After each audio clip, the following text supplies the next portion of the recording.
Rose, Boa tarde, meus amigos, boa tarde, minhas amigas. boa tarde, Nós Rose. estamos aqui na Sociedade de Estudos Espíritas.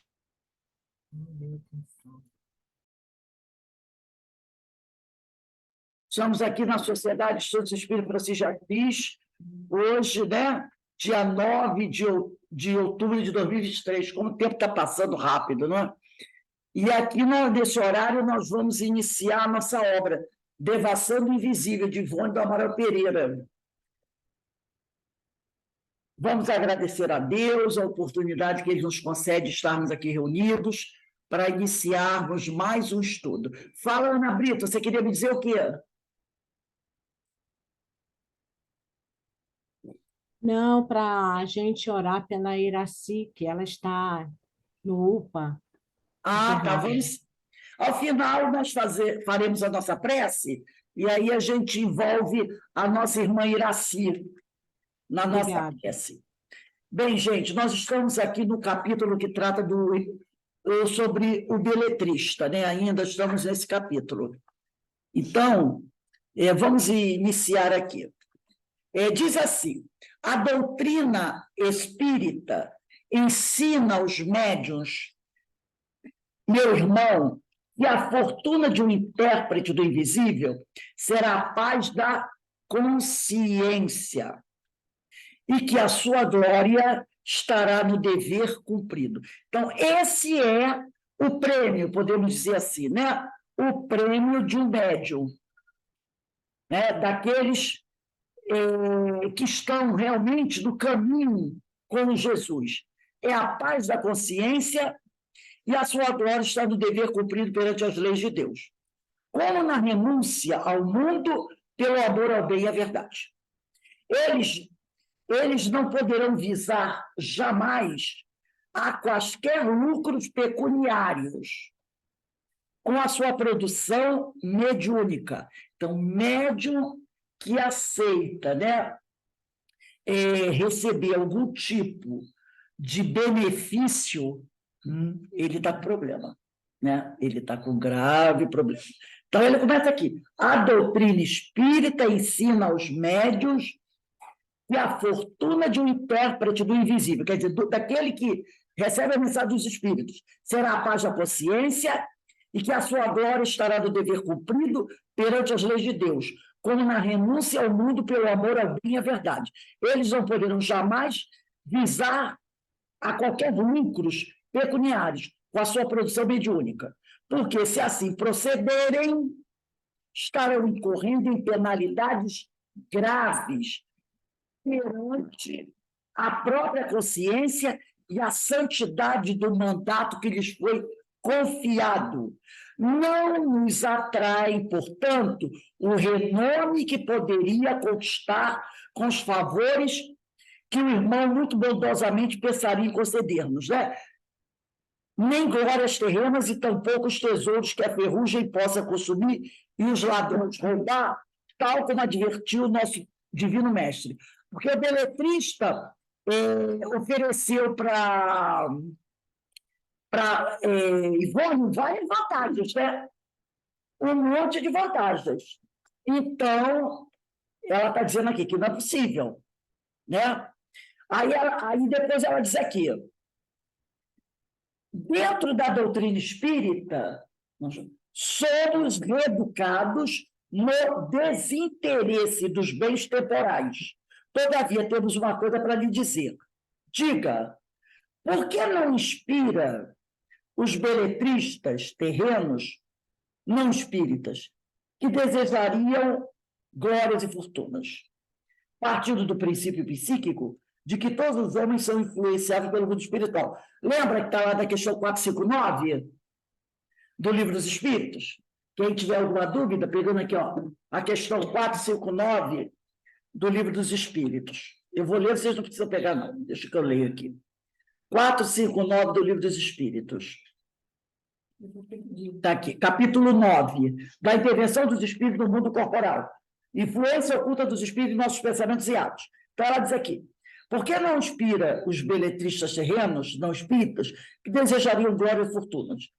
Partindo do princípio psíquico de que todos os homens são influenciados pelo mundo espiritual, talvez esse alvitre viesse ao encontro dos seus desejos, visto não desejar aparecer como verdadeiro autor dos trabalhos a serem escritos. Na 459 está escrita, pergunta Kardec: influem os espíritos em nosso pensamento e em nossos atos? Muito mais do que imaginais. Influem a tal ponto que de ordinário são eles que vos dirigem, né? Continua aqui. A resposta foi viva, peremptória. Não, não quero. Esses não me servem, diz o beletrista, né? Não, não, não. Esses não me servem. Desfigurarão com suas próprias ideias e conceitos pessoais o que eu desejaria expor. Já o tentei várias vezes. Quer dizer, ele já tentou várias vezes pegar médios não espíritas para que eles escrevessem a história dele. E ele disse que não, não, esses não me servem. Eles desfigurarão com suas próprias ideias e conceitos pessoais o que eu desejaria expor. Já o tentei várias vezes, mas deturparam quanto lhes soprou aos ouvidos. O trabalho tornou-se ridículo e detestável. Ele quer um médium espírita. Tá? Porque tem médium não espírita, né, gente? Tem um médium que ele poderia inspirar. Lembra que ela falou de inspiração, que me veio de fora? Mas eles iam deturpar a história dele. Permite, então, um conselho, diz Ivone. Que importa meu destino para que me desejem aconselhar? Pois se me negam o favor, dê a chantagem. Olha só, que importa o meu destino? Vocês não querem me ajudar? É uma chantagem. Importa-nos muito profundamente o seu destino. A gente percebe, né, como os espíritos têm ainda essa coisa muito humana, né, de fazer a chantagem sentimental. Importa-nos muito profundamente o seu destino. A doutrina que professamos exige do seu adepto o fraterno interesse pela sorte de todas as criaturas, as quais passamos a considerar irmãs muito queridas. Queremos, por isso mesmo, ver o feliz meu irmão recuperado, primeiramente para Deus e para si próprio, e depois para as belas letras e a sua Maria Elisa. Foi a noiva dele lá do passado que se suicidou. Crê então que um dia reencontrarei Maria Elisa? Certamente que a reencontrará. Depois que ambos, olha aí que ela diz para ele, você vai se encontrar com ela assim, depois que ambos se reajustarem aos rígidos princípios do dever e após resgatardes os débitos adquiridos durante os desvarios das paixões, oriundas da descrença em Deus, encontrá-la novamente. Sim, que dúvida, desde que seu sentimento foi sincero, apesar de infeliz e desequilibrado. Então, ela coloca aí, vai encontrar com ele? Vai, mas vocês precisam, né, se renovar, mudar a conduta, mudar o pensamento. Aconselhem-me, aí o beletrista, aconselhem-me, faça de início, diz a Ivone para ele, um esforço para se acalmar, esquecendo o passado, para só tratar do futuro. Esquecendo as letras, o amor infeliz. Como vê, é necessário, em primeiro lugar, a renúncia. E ore. O amigo não deverá esquecer que não é mais um homem, e sim um espírito. Espiritualize-se, portanto, alçando a mente todas as suas energias e vontades para o mundo espiritual ao qual pertence. E o primeiro passo para a grande renovação que se impõe na sua individualidade é a prece, a meditação acerca das ciências celestes, e não a respeito do amor de uma mulher. O estudo da filosofia espírita. Continua a leitura aqui para ele.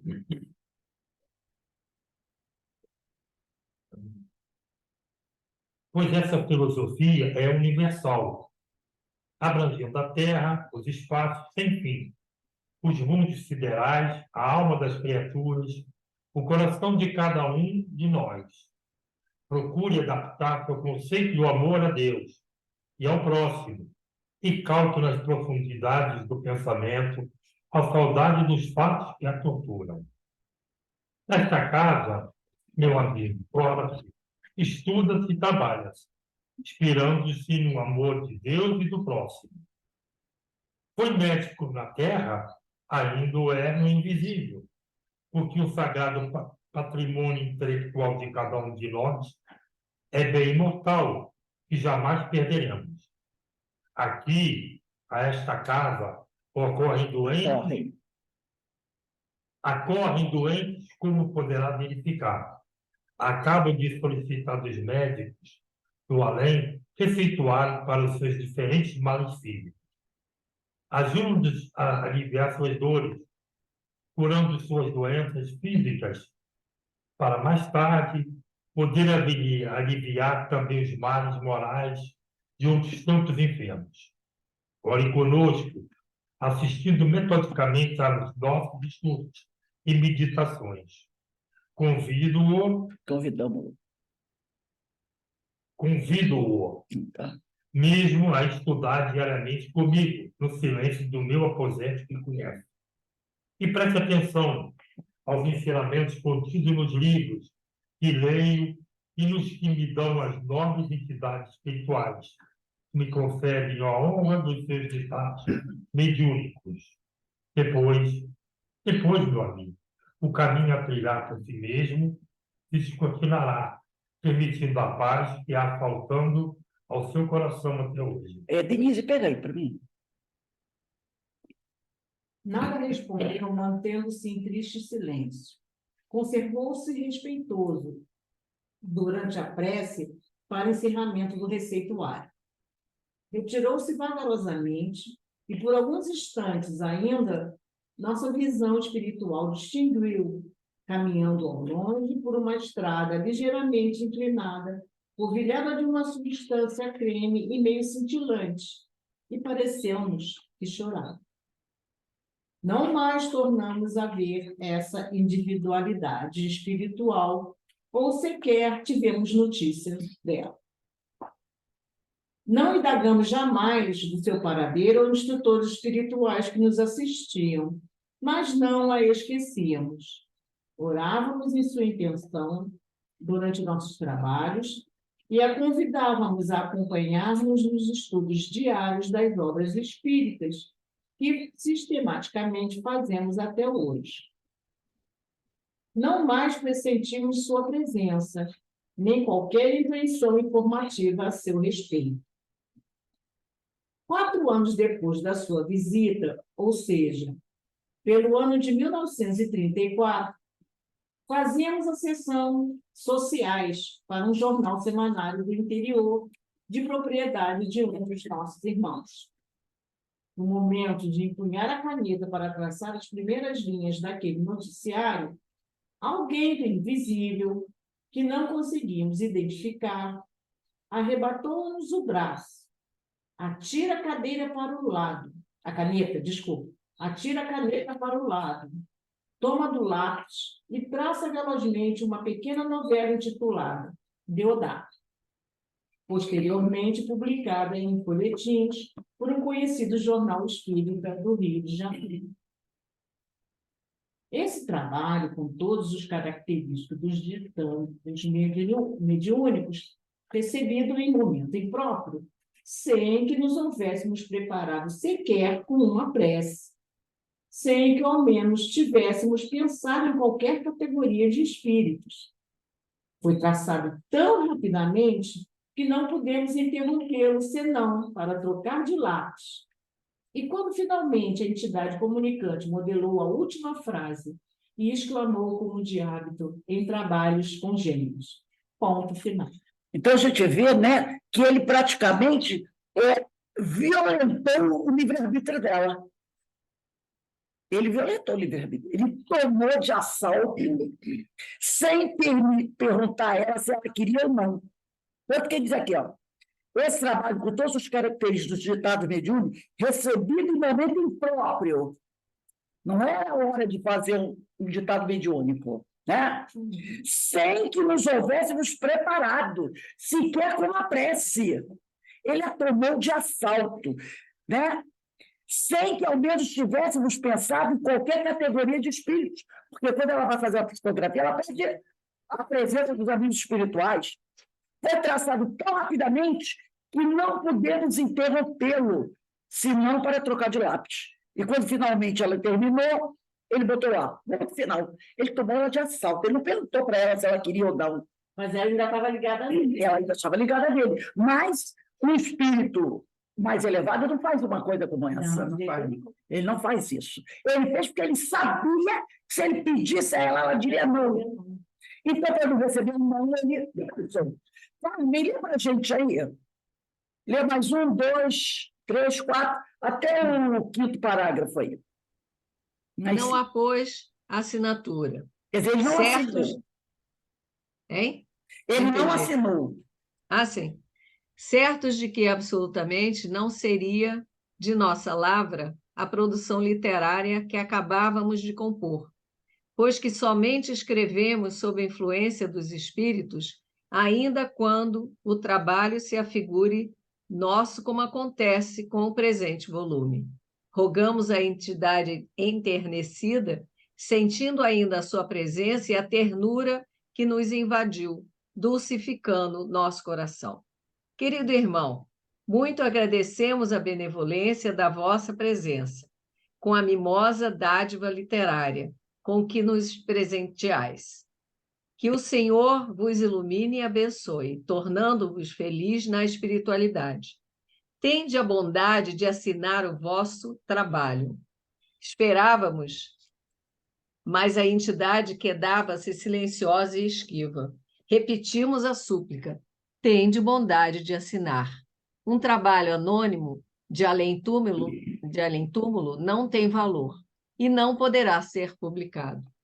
Então o visitante falou docemente e confessamos que de certo um embotamento singular nos obscurecia as intuições, até o momento presente, em que escrevemos essas páginas, impedindo-nos reconhecer o espírito que então nos visitava, pois que, realmente, apenas nesse momento somos informados, quando é também o leitor, de que o autor espiritual da novela Deodato, escrita em 1934, fora amigo beletrista.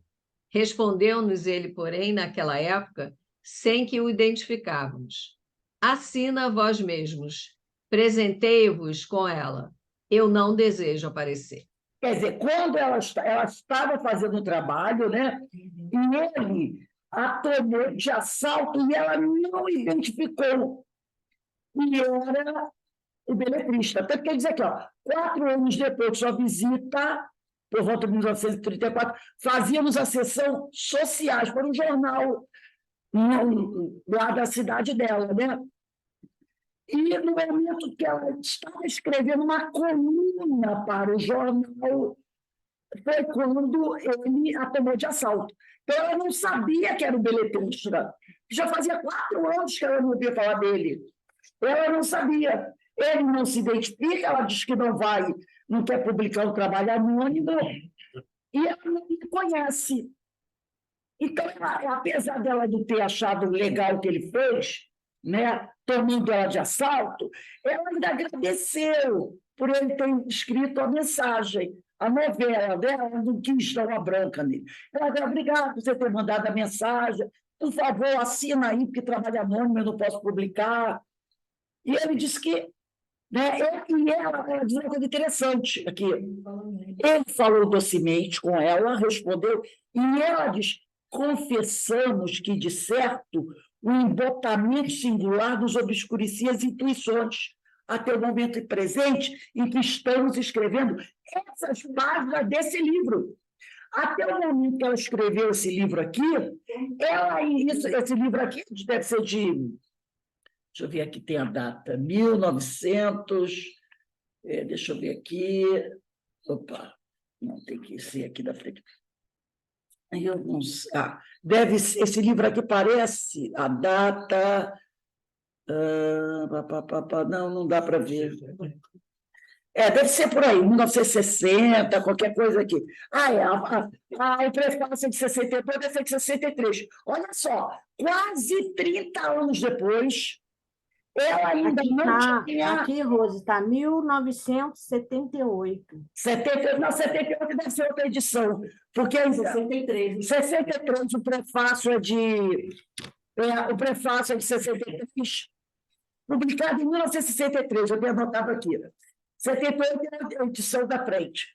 Então, quase 30 anos depois, é que ela chegou, ela teve a noção que era ele. Ela passou 30 anos, olha aqui, ó, um embotamento singular dos obscurecidas intuições até o momento presente em que escrevemos as suas páginas, impedindo-nos reconhecer o espírito que então nos visitava, pois que realmente apenas nesse momento que ela está escrevendo esse livro, Elevação Invisível, somos informados, quando é também o leitor, de que o autor, quer dizer, espiritual da novela Deodato, foi o beletrista, quer dizer, ela está dizendo, eu e vocês, os leitores, não estão sabendo agora, porque eu só fiquei sabendo agora, 30 anos depois, a espiritualidade avisou a ela, que foi o beletrista. Quer dizer, ela ficou esse tempo todo, né? Ela agradeceu, pediu que ela assinasse, ele não quisia. Mas ela Queria publicou, né? Aí ela publicou, porque ele agora tem a identificação dele, né? Aí diz assim, acima-nos, vós me apresentei-vos com ela, eu não desejo aparecer. Ora, chegando a esta altura do presente capítulo, que nos está surpreendendo mais do que ao próprio leitor, eu fui surpreendida quando ela está escrevendo aqui o Elevação Invisível. Porque foi revelado a ela que o autor da novela Deodato foi né? Ela deve ter publicado com um autor anônimo a novela, né?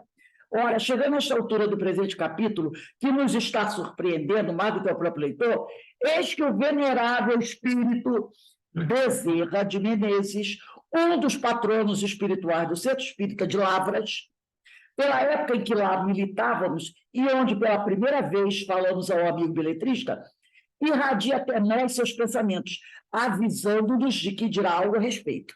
Então, o doutor Bezerra está avisando a ela que vai mandar uma mensagem. Atendemos-no comovidos, oramos, esperamos, cedemos-lhe o lápis. Vejamos o que dirá o amado Espírito, que do além, como outrora sobre a terra, tantas lágrimas soube enxugar nos corações sofredores. Palavra do doutor Bezerra Gomes. Há 27 anos, diz doutor Bezerra de Menezes, quando a voz, ele está falando para a Ivone, quando você, Ivone, quando a voz foi exigido testemunho do desinteresse, ano passado, quando o beletrista ofereceu a ela fama e fortuna, foi o quê? Exigido dela o testemunho do desinteresse. Foi uma prova do beletrista. Tá? Só que ele botou a palavra desinteresse gripado. Integra a série, o desinteresse integra a série de provas programadas pela iniciação constante dos métodos da escola, de regras orientais, a que vosso espírito é subordinado. Ela é subordinada à escola oriental. E, na escola oriental, esse desinteresse tem que fazer parte dos trabalhadores. Né? Os trabalhadores dessa escola oriental que ela é afiliada, todos têm que ter total desinteresse. Aí ele diz aqui, esse irmão que cognominas, quer dizer, que chamas de beletrista, sofredor, mais amável, bem intencionado, é espiritualmente incompetente, diz o doutor Bezerra de Menezes. E ansioso por algo sublime que o renovasse, norteando-lhe os passos da jornada espiritual, foi o indicado para a tentação que você passou, que seria que seria necessário sofresses. Ele foi escolhido para tentar a Ivone, como espírito delinquente perante o Evangelho, necessitado de testemunhos renovadores ante as leis eternas. Mercê de Deus, quer dizer, pela vontade de Deus, cumpristes o dever de aprendiz, desinteressando-te dos haveres e glórias do mundo, com a discrição conveniente ao espírito iniciante da verdade. Afinado com os vossos próprios sentimentos ideais, beletrista não só vos vem discretamente acompanhando durante esses 27 anos sob nossa vigilância. Ela diz, nunca mais ouvi falar dele, mas ele ficou ao lado dela, acompanhando ela, nesses 27, quase 30 anos, sob a vigilância do Dr. Bezerra. Como muito aprendeu convosco, mesmo referência feita aos estudos e práticas da doutrina, que nunca negligenciaste. Ele está falando para você, você nunca negligenciou, pois que ele aceitou o vosso antigo convite para acompanhar-vos desses mistérios. Lembra que ela contou, por que você não nos segue e vem estudar conosco? Ele aceitou, mas ela não sabia. Como médico que foi na Terra, o beletrista foi médico, muito se dedicou agora, como espírito desencarnado, aos enfermos e aflitos, que as vossas possibilidades mediúnicas solicitavam receitas e indicações para o tratamento da saúde, o que quer dizer que os tratou e curou por vosso intermédio, sem que vos apercebesse de que era ele que o fazia. Então, ela era médium receitista. Ela ia para o centro, a pessoa encarnada chegava lá doente e dizia, Dona Ivone, será que a senhora não pode pedir ao doutor Bezerra uma receita para mim? Ela entrava em transe e acreditava que era o doutor Bezerra de Menezes que mandava a medicação, que ela escrevia. Não, era o beletrista, que ele era médico também, sob a orientação do doutor Bezerra. Sim. Mas era ele que mandava, e ela não sabia que era ele. Ela pensava que era o doutor Bezerra direto, né? Aí diz aqui, ele fez mais, porém, como intelectual que também é, amante com todas as belas letras, muitas crônicas, artigos e até conferências que escrevias, que ela mesma escrevia, Elias, outrora em reuniões de estudos espíritas, escreveu-as ele com o vosso lápis e a vossa mão, servindo-se das vossas faculdades de intuição. Ele mandava mensagem, ela escrevia, dava palestra, falava daquelas coisas, sem saber que a mensagem era dele. Eu, porém, como diz o doutor Bezerra, alguém por mim fiscalizava e presidia tais atividades. Então, o doutor Bezerra fiscalizava tudo, as receitas, os escritos, né? Pois beletrista é meu pupilo espiritual, a quem muito quero, e que preparo e reeduco para a nova existência carnal. Propositadamente, obstava-nos intuições e esclarecimentos concernentes ao caso. Então, doutor Bezerra fazia de tudo para ela não saber que era ele. É bom que o médium ignore muitos acontecimentos em que toma parte, como agente transmissor da espiritualidade, a fim de que a vanglória e a pretensão, sempre fáceis de se filtrarem do caráter humano, não lhe anulem as possibilidades prematuramente, onde ele próprio se servir dos ensejos que recebe, que lhe são de justiça para as tentativas do progresso. Então, muita coisa que o espírito, o médium está participando, ele está realizando, ele não toma conhecimento. Não deixam ele saber, para evitar a vaidade. Tá? Não ignoráveis tratasse de ditados mediúnicos intuitivos, os trabalhos literários que obtinha sem assinatura, mas os que vos cercavam, amigos, familiares, companheiros de ideais, julgavam tratar-se de produção da vossa própria mente. Ela sabia que o que ela estava escrevendo era tratado mediúnico, eram escritos mediúnicos, mas a família pensava que era ela, Ivone, que escrevia. Tá? Mas ela sabia que era espiritual, mas ela não sabia quem mandava. Ela botava lá, texto anônimo, né? Ela só botava anônimo, porque ele não assinava. E nem o doutor Bezerra exigia que ele assinasse. Nem assinava por ele. Ela sabia que era mediúnico, mas não sabia quem. Mas a família pensava que era ela. Seria ainda, de algum modo, um testemunho grave, no qual seriam provados os vossos pendores para a simplicidade e vaidade. Por quê? Poderia muito bem que ela assinasse, né? Ivone Pereira. Né? Mas ela nunca assinou, ela botava anônimo. Ele disse que foi um teste para a sua verdade. Ele mandou muita coisa boa. Teste para a verdade. E a gente estava observando se você ia botar teu nome lá, né? Aí ele diz aqui, Como seria também um aprendizado indispensável ao pobre sofredor, que iniciava a própria reeducação à luz do Consolador e precisava progredir. Graças à bondade do Mestre, que nos socorreu, vencemos todos. Ele, Ivone, doutor Bezerra. Beletrista terminou o curso e reencarnará quando desejar, para novos testemunhos. Olha só, ele vai reencarnar quando desejar, para novos testemunhos que implicarão sua renovação para o domínio do espírito. Se quando outrora ele e a voz se dirigiu pela primeira vez, tentando convencer-vos a unir, a aceitar aos seus intentos, oferecendo-vos fortuna e glória, se vós o tivesses atendido, quer dizer, aceito, resultaria de tal conluio uma obsessão para fazer. Se ela tivesse aceitado a proposta dele, de publicar as obras dele, assinando como se fosse ela entraria numa obsessão, onde ele seria o obsessor dela. Então, isso redundaria em um conluio para uma obsessão para vós mesmos, a qual possivelmente redundaria em suicídio. Ela ficaria obsediada pelo beletrista e ela acabaria se suicidando novamente, pois que terias exposto as vossas faculdades positivas, como são as forças inferiores do invisível, visando a interesses mundanos, pois então serias abandonados ao vosso livre-arbítrio e para ele agravo de responsabilidades e situações futuras precaríssimas, pois que beletrista, naquela época, ainda não se encontrava em condições de desempenhar um ministério espiritual de tal gravidade. Vejo, porém, a interrogação em vosso sério.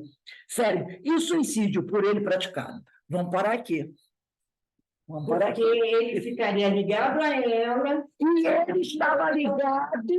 E ele, como já tinha sido suicida também. Não, ele não foi suicida, mas ele estava ligado a um suicida. E o suicídio? Não, ele não cometeu suicídio direto. Foi um suicídio indireto. Ele morreu de depressão. Sim. Mas ele estava ligado a uma suicida, que era a Maria Elisa.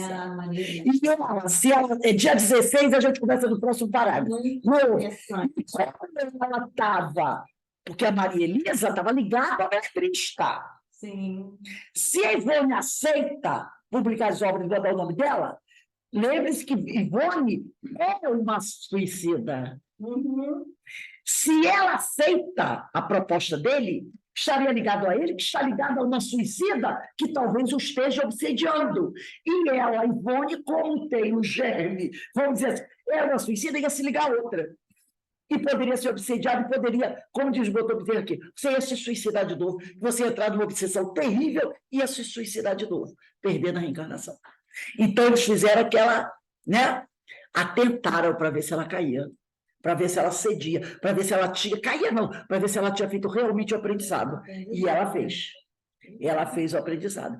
Tanto que ela não se deixou aceitar por ele, a proposta dele. Ela disse, não quero. Então, o doutor Bezerra colocou ele ali para quê? Uma prova, vamos ver se... Porque quem trabalha nessa falange de espíritos orientais, são espíritos que são muito cobrados da disciplina. Então, eles deixaram lá para ver se ela estava realmente preparada. Coisa fantástica, né? E ela disse não. E ele fala, se você aceita, você ia ser obsidiada e você poderia se suicidar novamente. Porque o beletrista estava num problema muito grave. E ele também ia cair. Ele também ia cair. Ele seria responsável por seduzi-la. E ela seria responsável por aceitar, já tendo tanto conhecimento. E se suicidaria também. Porque a obsessão seria terrível. Tá? Então, meus irmãos, nós estamos encerrando agora, agradecendo a Deus